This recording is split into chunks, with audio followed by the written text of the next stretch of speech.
Perils of Indifference by Elie Wiesel, April 12, 1999. Presented by Janaea Larigo. The Rhetorical Triangle.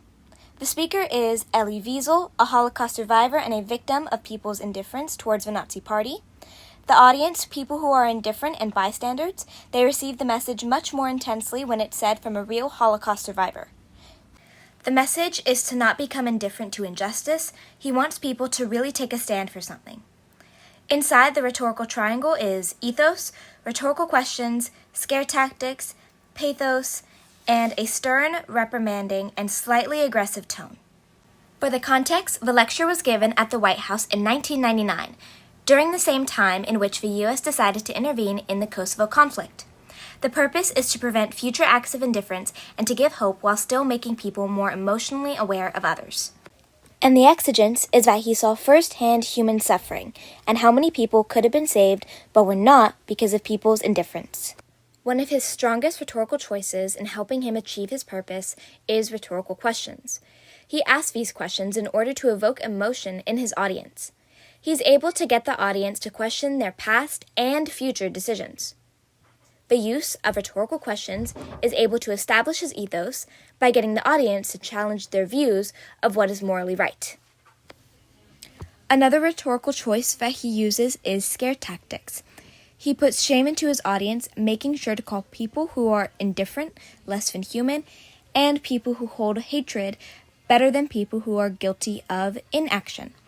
Using such strong and direct language with scare tactics further establishes his ethos because it shames people to become more responsive and to rethink their decisions. Established appeal. Ethos. Elie Wiesel establishes ethos by stating personal facts and experiences, resulting in trust and credibility being built with his audience as a survivor of Auschwitz.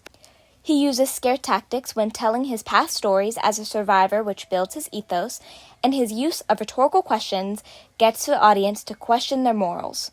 This helps establish his appeal that creates a great effect on the audience in order to develop the purpose of preventing indifference. Diction and tone. The tone that is created is slightly aggressive and stern towards people who are indifferent. He calls for empathy with his words, and his tone is hopeful for the future while still getting individuals to care more about people's suffering, even if it does not personally affect their lives. This tone contributes to the purpose by prompting people to feel guilty and really take his words to heart, inspiring his audience to make better decisions. Critical evaluation.